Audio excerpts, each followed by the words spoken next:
I am going to attempt on this 6-month-old, only second time in here Shihtzu, that is still in season, Joy, to show you and give you a quick refresher. And for those of you that didn't take class, this is what we were teaching in our Dud to Stud seminar, where we were talking about how you can leave a little bit of coat, not too crazy, to still have a cute style and really kind of accentuate the good and hide the bad. So on little Miss Gigi here, she, like I said, she's 6 months old. She has this is only her second time. She's been bathed, blown out, she's been brushed out, combed out, nails, pads, sanitary already done. So I'm just gonna go over real quick what I would normally do in the salon if the client wanted them to still be cute but practical. That doesn't take a ton extra time. So first thing I'm gonna do is I do my clipper work. I have a 7F. I'm gonna hollow out her underside, and I'm gonna give her a false skirt. And the false skirt is fantastic for preventing matting underneath, as well as for tightening up the underline.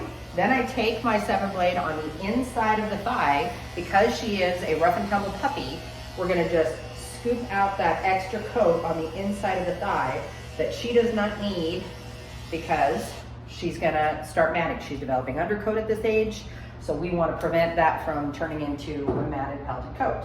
So next, what I'm gonna do is I leave a little bit of growth on her legs. I'm gonna play with it. This is what I would normally do. Last time she came in, she was a 4 blade on her body, and I hand scissored her legs because she didn't have a ton of coat. This time she had some undercoat developing, so we are going to take some of that length off those legs. So I start out longer and I work my way down just to see what length is best, because I need to be reasonable. She is going to be coming in every 4 to 6 weeks. That's the owner's thought process on the schedule that she wants, so we have to find that happy medium. So I've got an O comb on my 40 on my 5-in-1s, and I'm gonna float that off that leg, and I'm getting a little bit more than a 1/2 inch off, and it looks cute. However, I'm feeling like that's not enough because she's developing undercoat at this point and puppy coat change is happening. So what I'm gonna do is I'm gonna go down to the 1 comb, or the orange, or the 1/2 inch. And instead of doing a 40, I'm gonna raise my length up to a 15. And that will leave it slightly longer than a 40 would, but still shorten up my length here on my legs. So I'm gonna first do my longer length, and I'm just going all the way, following the contour of the dog on her legs. And what I do is I do my longer clip comb on whatever area I'm gonna be blending into, because it saves me scissor time. If I were to clip her body shorter first, then I would end up having to do way more scissor work to blend those lines, whereas I can see visually when I'm clipping from the shorter length into the length that's already been clipped where I wanna stop. So one trick that I do, and you've heard, I'm sure, a lot of groomers talk about it, is move around your dog. If you move around your dog, you train your dog to stand still. If you want to get nice haircuts on your dogs, one of the ways of doing that is you have to have a dog that will stand very still for you. And if you don't, it is very difficult, near impossible, to get a really beautiful haircut on a dog, or an even haircut, or a really well scissored haircut. So I am just skimming off this length. Like I said, this is a 1 with a 15 underneath. So it's taking off 3/4 of an inch at this point. And because I don't want to set her up for failure and leave these legs too long, it's okay. Leave these legs too long, I'm going to take that off. So you'll notice I don't spend a ton of time going back over and going back over. I do not rush through my clipper work. I allow my clipper to do its job and cut through that coat. I'm going to show you a cute little trick here. If I can move her over a little bit. Right here at the break of her front legs, I'm going to reverse my one comb just in the break. And it's a transition point from chest to the legs.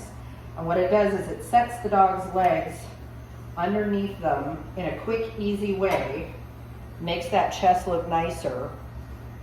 And it's just kind of a cheater's tool to get that. But it works great in poodles and Bichons when you leave a build of a chest. All right, so now we're done with that.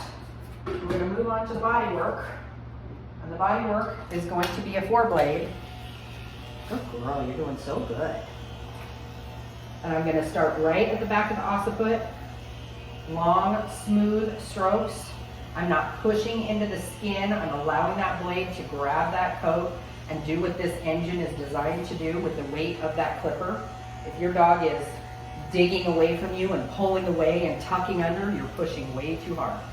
And when you push the clipper beyond its capabilities, you will find that you track the coat really bad, and you'll get track marks like crazy.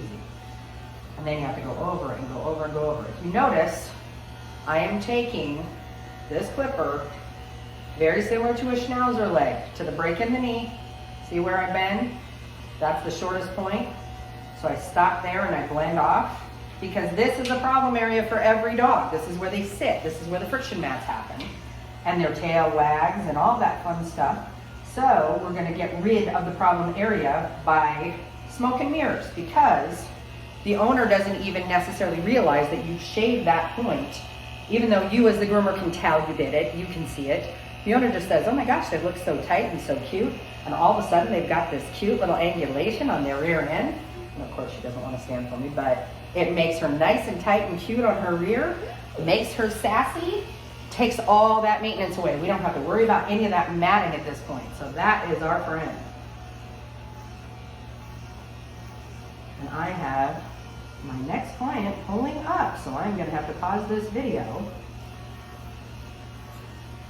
But that kind of gives you the gist of what we taught, which is using your clippers to blend. Make sure you give yourself some cute lines. I will pause this and come back, and we'll finish her up.